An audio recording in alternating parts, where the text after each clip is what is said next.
ہماری راجپوتوں میں ایک شاخ ہے رنگڑ، بڑے اکھڑ ہوتے ہیں. تو ایک میرے دوست تھے، میرے ساتھ جماعت میں چلتے تھے. میں نے ان کے گھر فون کیا، ان کی بیگم نے اٹھایا. تو میں نے کہا صدیق صاحب ہیں؟ کہا جی وہ نہیں ہیں، باہر ہیں. میں نے کہا اچھا پھر بتا دینا، مجھے کال کر لیں گے. تو کچھ دیر بعد وہ ان کی کال آئی کہ ملاقات ہوئی. کچھ دنوں بعد ملاقات ہوئی. مجھ سے کہنے لگے مولانا صاحب بڑا عجیب ہوا کہ میں جب گھر میں آیا تو میری بیگم نے کہا وہ تھارے مولوی کا فون آیا تھا. رنگڑی زبان میں تھارے مولوی کا فون آیا تھا. میں نے کہا کون سا مولوی؟ کہ وہی جس نے تمہیں رنگڑ سے انسان بنا دیا. تو کہنے لگے کہ میں نے کہا میں پہلے انسان نہیں تھا. کہا نہیں. کہا کیسے؟ کہتے ہیں بتا ہماری شادی کو کتنے سال ہو گئے؟ میں نے کہا 27 سال. کبھی 27 سال میں ایک دفعہ ہنس کے میرے ساتھ بولا ہے؟ ایک دفعہ بتا دے کہ 27 سال میں تو کبھی ہنس کے بولا ہو. کہنے لگا میں سر کھجانے لگا. میں نے کہا واقعی میں تو کبھی نہیں بولا ہوں. کہ اس نے تجھے انسان بنایا ہے، تجھے ہنسنا سکھایا ہے. میرا نبی باہر دائم الفکرہ طویل الاحزان، دائم الفکرہ، میرے نبی باہر غمگین فکر میں ڈوبے ہوئے گھر سے باہر. جب گھر کے اندر آتے ضحاکن بسامن، مسکراتے تھے، ہنستے تھے. اپنے گھر والوں کو روزانہ فجر کی نماز کے بعد چکر لگاتے تھے، سب کا حال پوچھتے تھے. اور پھر عصر کے بعد دوسرا چکر لگاتے اور سب کا حال پوچھتے تھے. پھر مغرب کے بعد ساری بیگمات کو ایک جس گھر میں باری ہوتی تھی اس میں بلا کر سب سے ان کا حال پوچھتے تھے. اور پھر جس کی باری ہوتی تھی اس کے گھر آپ قیام فرماتے تھے. تو حسن و خلیقتن، سب سے اخلاق کی حقدار آپ کے والدین ہیں، آپ کی بیوی ہے، آپ کے بچے ہیں. ہمارا ہندوستانی پاکستانی معاشرہ ہے، جوائنٹ فیملی سسٹم ہوتا ہے. تو ساس بہو ایک دو کانٹے دار ہیں پودے جو آپس میں کھہ بڑھ کر کھیا کرتے ہی رہتے ہیں. تو یہ زبان پہ قابو پا لیں، چپ رہنا سیکھ لیں. زبان سے غیبت نہ ہو، گلہ نہ ہو، شکوہ نہ ہو، گالی گلوچ نہ ہو. اپنی آواز کو دبا لیں، اللہ آپ کو اونچا کر دے گا. میرے نبی کا فرمان ہے معاذ تمہیں سارے دین کا خلاصہ بتاؤں؟ انہوں نے کہا جی بتائیں. تو مجھے دیکھیں سارے، آپ بھی ابھی دیکھیں. تو آپ نے یہ اس طرح کینچی بنائی 2 انگلیوں کی، پھر اپنی زبان باہر نکالی، پھر اس کو ایسے پکڑا. معاذ یہ زبان کاٹ دے. کیا مطلب ہے؟ کینچی سے کاٹ دے؟ اس زبان پہ قابو پا لے. اس زبان نے گھر برباد کر دیے، خاندان برباد کر دیے، قومیں برباد کر دی. اللہ کی قسم اس زبان میں وہ مٹھاس ہے کہ پوری دنیا کے شہد میں وہ مٹھاس نہیں، اور اس میں وہ کڑواہٹ ہے کہ پوری دنیا کے زہر میں اتنی کڑواہٹ نہیں ہے. حسن و خلیقتن، اپنے اخلاق اچھے کر لو. دب جاؤ، سہ جاؤ، پی جاؤ. پی جا ایام کی تلخی کو بھی ہنس کے، ناصر غم کو سہنے میں بھی قدرت نے مزہ رکھا ہے. اور چوتھا فرمایا عفت فی طعمۃ، رزق حلال کماؤ، رزق حلال کماؤ، رزق حلال کماؤ. حرام زیادہ آتا ہے، حلال کم آتا ہے. اللہ نے قرآن میں بھی کہہ دیا ہے قل لا یستوی الخبیث والطیب ولو اعجبتکم کثرۃ الخبیث، کہ دیکھو حلال اور حرام برابر نہیں ہے. اگرچہ حرام کی کمائی تمہیں زیادہ نظر آتی ہے، اچھی نظر آتی ہے، لیکن حلال کی کمائی میں جو صبح سے شام تک تھک جاتا ہے اس کے اس دن کے سارے گناہ معاف ہو جاتے ہیں. ایک جگہ تھے، بڑی پورے 1972 کی بات، ایک شیشہ وطنی ہمارے قریب تھا، وہاں ایک بڑے اللہ والے تھے مولانا عبداللطیف صاحب. ان سے ہماری جماعت ملنے گئی تو 2 صاحب آئے. تو ایک تو میرا بالکل سما گیا میری نظروں میں، دوسرا یاد نہیں. انہوں نے خاکی کرتا، خاکی شلوار، خاکی ٹوپی اور بڑی اینک تھی. تو وہ کہنے ان کے ایکشن کی وجہ سے مجھے یاد رہ گیا. کہنے لگے حضرت جی دعا کرو اللہ رزق دے تے بہت سارا دے. کیوں انہوں نے ہاتھ پھیلایا، اس لیے وہ میری نظروں میں ایسے سما گئے. پھر کہنے لگے اچھا وہ خاموش رہے.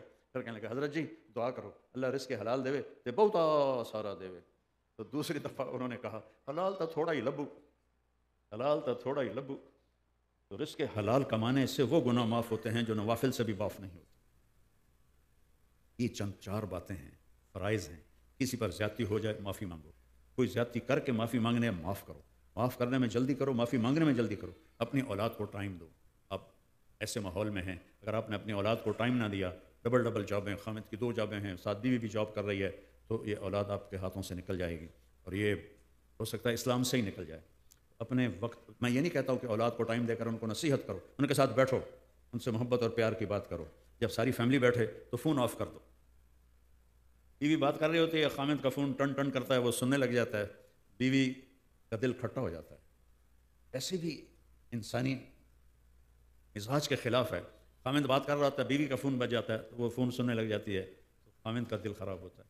بچہ آتا ہے ماں سے بات کرنے اور ماں کوئی ڈرامہ دیکھ رہی ہوتی ہے، وہ کہتا ہے اماں، وہ کہتے ہیں ہاں تو میری بات تو سنو. کہ میں سن رہی ہوں، بولو. کانوں سے سننا کہ آنکھوں سے؟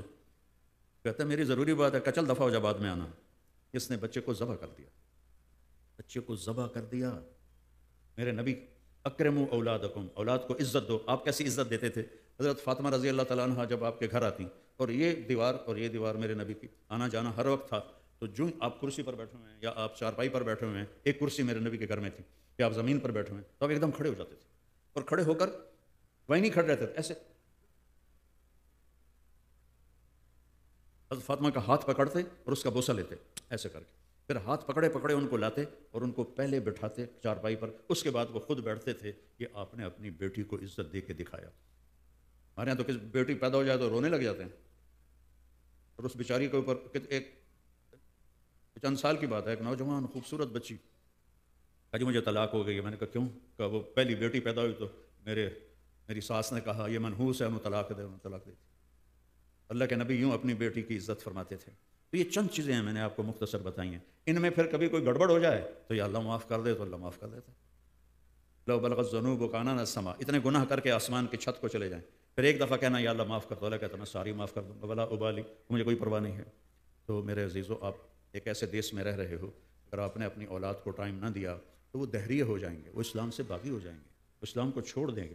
ہمارے ملکوں میں، اسلامی ملکوں میں وہ بدماش بن جائیں گے، نافرمان بن جائیں گے، اسلام نہیں چھوڑیں گے. لیکن یہاں یہ ہے کہ وہ اسلام چھوڑ دیں گے.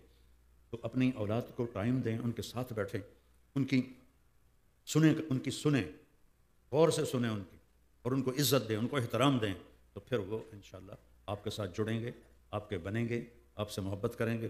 ہم تو اولاد کو ٹائم نہیں دیتے، پھر کہتے ہیں ہمارے مانتے نہیں، اولاد نافرمان ہو گئی ہے. ان کو ٹائم دینے سے اولاد فرما بردار ہوگی اور آپ کی آگے زندگی اچھی گزرے گی. تو دوسرا میں آپ حضرات سے کہتا ہوں کہ دیکھو، آپ لوگ اگر یہاں کے پاسپورٹ ہولڈر ہو تو یہیں اپنی انویسٹمنٹ کرو، انڈیا پاکستان میں مت کرو. وہاں اتنی دو نمبری ہے کہ تمہارے آنے سے پہلے کاغذ بھی بن جائیں گے اور جائیداد پہ قبضہ بھی ہو جائے گا. یہاں خرچ کرو. جو تمہارے بچے یہاں پیدا ہوئے ہیں وہ پاکستان نہیں جائیں گے، وہ ہندوستان نہیں جائیں گے. ایک پٹھان کا خرگوش گم ہو گیا تو لوگوں نے کہا خان صاحب آپ کا تو خرگوش گم ہو گیا. کہا خوشا کوئی بات نہیں، اس کو نسوار کھلاتا ہوں، جب اس کو طلب ہوگی تو بھاگ کے میرے پاس ہی آئے. وہ نسوار کا عادی بن گیا. تو وہ کینیڈا کی نسوار لگی ہوئی ہے جو نسل یہاں پیدا ہوئی ہے، یہ واپس نہیں جائیں گے. تو یہاں ان کو اچھی تعلیم دو، ان کو صرف کاروبار میں نہ لگاؤ، کسی جاب میں نہ لگاؤ، ان کو اچھی تعلیم دو. اس کے لیے اپنے ادارے بناؤ، اس کے لیے ان کو تیار کرو کہ وہ حکومتی جابز میں جائیں اور وہ اس میں اپنی کارکردگی دکھائیں سچائی کے ساتھ، دیانتداری کے ساتھ. تو زکوٰۃ بھی اور صدقات بھی اگر وہاں ضرورت ہے تو وہاں دو، لیکن جہاں بھی بہت غریب لوگ ہیں، یہاں بھی بہت مسکین لوگ ہیں اور جو غیر مسلم ہیں، ان سے سلام دعا رکھو، ان کو ہدیے بھیجا کرو، ان کو کھانا بھیجا کرو، ان کو فروٹ بھیجا کرو. تو وہ بیچارے اکیلے رہتے ہیں، کوئی پوچھنے والا نہیں ہوتا، اور آپ بھی برابر میں جو رہنے والا ہے کبھی اس کو پوچھتے نہیں کہ یہ کون ہے، کس حال میں ہے. تو اگر آپ تھوڑا سا یہ کر لیں گے میرے نبی کی سنت پہ عمل، تو انشاءاللہ بہت پتہ نہیں کتنے لوگوں کے لیے اسلام کا دروازہ کھل جائے گا. تو اس کے لیے تبلیغ کا کام ہے کہ آپ ایک مہینے میں 3 دن جماعت میں لگا لیا کریں. اگر آپ جماعت میں لگائیں گے 3 دن تو انشاءاللہ آپ کی زندگی بدلنا شروع ہو جائے گی. اور مسورات اور آپ سے بھی کہتا ہوں قرآن پڑھو. دیکھو میں ہاتھ جوڑتا ہوں، قرآن پڑھو، قرآن کو ترجمے سے پڑھو، آپ کو پتہ چلے کہ میرا اللہ مجھے کہتا کیا ہے. قرآن پڑھو، پھر اپنے نبی کی زندگی پڑھو کہ آپ کی زندگی کیسی تھی. آپ نے ایسی زندگی گزاری ہے کہ ہر دور میں اس زندگی پہ عمل کیا جا سکتا ہے. قرآن کی صرف تلاوت نہیں، ترجمے سے پڑھو کہ میرا اللہ کہتا کیا ہے. بہت مصروف ہو تو قرآن میں 89 دفعہ آیا ہے یا ایھا الذین آمنو، 1 کم 90، یا ایھا الذین آمنو. وہ پڑھ لو کہ اللہ مجھے کہہ رہا ہے، اتنا ہی پڑھ لو کہ اللہ کیا کہنا چاہتا ہے، تو آپ کو راستہ ملے گا، زندگی ملے گی. اس کے سوا اور کہیں زندگی نہیں مل سکتی. آپس میں کوئی لڑے ہوئے ہو معاف کر دو، آپس میں کوئی جھگڑا نفرت ہے معاف کر دو. یا آپ یہاں رہتے ہو، ٹیکس ہولڈر ہو، ٹیکس ادا کرو. ٹیکس بچانے کے لیے ہیلے بہانے نہ کرو، ٹیکس ادا کرو. یہاں آپ پہ خرچ ہوتا ہے، ہمارے یہاں تو خرچ نہیں ہوتا، اس لیے وہاں لوگ ہیلے بہانے کرتے ہیں. آپ کے اوپر خرچ ہوتا ہے تو آپ ٹیکس ادا کرو. اور یہ اس حکومت کا تعاون کرو جنہوں نے آپ کو پاسپورٹ دیے اور آپ کو ہر سہولت دی. ہمارے ملکوں میں، اسلامی ملکوں میں 50 سال سے لوگ رہ رہے ہیں، ان کو پاسپورٹ نہیں دیا گیا، ان کو وہی پردیسی بنا کے رکھا گیا. یہاں آپ کو پردیسی بنا کے نہیں رکھا گیا، اس ملک کا باشندہ بنا کے رکھا گیا ہے. تو آپ اس کا تو حق ادا کریں کہ جو آپ کا ٹیکس بنتا ہے وہ آپ ادا کریں. یہ آپ کا صدقہ بن جائے گا، یہ آپ کا اجر اس کا بنے گا انشاءاللہ آپ کو. تو اور اس کا بڑا اچھا اثر پڑے گا آپ کے ماحول میں. اور یہ نوجوان ہیں، یہاں کی لڑکیوں سے اس لیے شادی نہ کرو کہ مجھے ویزا مجھے یہاں رہنے کی وہ پرمٹ مل جائے اور مجھے پاسپورٹ مل جائے. یہ دھوکہ ہے، یہ فراڈ ہے، یہ نہ کرو. یہ کسی کے گھر کو اجاڑنا اور اسلام کو بدنام کرنا یہ نہ کرو۔ دلی میں تقسیم سے پہلے ایک وہ رہتا تھا جیب کترا، تو اس کے شاگرد تھے جو اس کو کمائی لا کے دیتے تھے، تو ایک دن ایک شاگرد نے اس کو 2 روپے لا کے دیے۔ کہنے لگا سارا دن تو پھرتا رہا اور صرف 2 روپے لایا؟ کہنے لگا استاد جی آج ایک گورے کی جیب کاٹی تھی، بہت سارے پیسے تھے، جب تھوڑی دور گیا تو مجھے خیال آیا کہ اگر قیامت کے دن عیسیٰ علیہ السلام نے میرے نبی کو گلہ دے دیا کہ آپ کے امتی نے میرا امتی کی جیب کاٹی تو میری وجہ سے میرے نبی شرمندہ ہوں گے، تو میں نے جا کے اس کو واپس کر دیا، اب 2 روپے اپنے ملنے وہ لے کے تو دے چھوڑے، تو وہ بڑا خوش ہوا نے اس کو 10 روپے انعام دیا کہ یہ تیرا انعام۔ اس زمانے کے جیب کترے بھی اتنے ایمان والے تھے۔ تو ایسے اس طرح کے ہیلے نہ بناؤ جس سے کہ اسلام بدنام ہو، آپ بدنام ہو، اس کی زندگی بدنام ہو۔ تو سارے بھائی اس کے ارادے کرتے ہیں نا انشاءاللہ۔ درود شریف پڑھو۔ اللهم لك الحمد كما أنت أهله وصل على محمد كما أنت أهله وافعل بنا ما أنت أهله إنك أهل التقوى وأهل المغفرة۔ یا اللہ اس سارے مجمع کو قبول فرما، ان بچے بچیاں مستورات مرد عورت جتنے چھوٹے چھوٹے معصوم بچے ان سب پہ اپنی رحمت کو نازل فرما۔ اس مسجد کو یا اللہ پورے ٹورانٹو کا مرکز بنا دے اور اس کی ساری ضرورتیں اپنے غیب سے پوری فرما دے۔ جو آپس میں لڑے ہوئے ہیں ان میں صلح کرا دے، جو روٹھے ہوئے ہیں ان کو منا دے، جو تنگ دست ہیں ان کی تنگی دور فرما، ان کو کشادہ رزق عطا فرما، ان کے لیے جو قرضوں میں جکڑے ہوئے ہیں ان کے قرضے دور فرما، جو ایمان پہ چلے گئے تیرے پاس ان کو قبروں کو ٹھنڈا فرما، جب ہمارے جانے کا وقت آئے تو ایمان پہ ہمارا خاتمہ فرما، والدین کی عزت کرنے کی توفیق دے، خاوند اور بیوی کی آپس میں محبت اور ایک دوسرے سے دوستی کی توفیق دے، اور یا اللہ اس مسجد کو اور ساری مسجدوں کو آباد فرما اور ہم سب سے راضی ہو جا۔ تو نے ماں کے پیٹ سے ہمیں دنیا میں بھیجا تو کلمہ دے کے بھیجا، جب قبر کے پیٹ میں جانے کا وقت آیا تو کلمہ ہمارے ساتھ ہو، اور قیامت کے دن ایمان والوں کے ساتھ ہمارا حشر ہو، تیرے عرش کا سایہ نصیب ہو، تیرے نبی کے حوض سے پانی نصیب ہو، اور تیرے نبی کے ساتھ ہی جنت میں جانا نصیب ہو۔ صلی اللہ تعالیٰ نبی الکریم آمین۔ السلام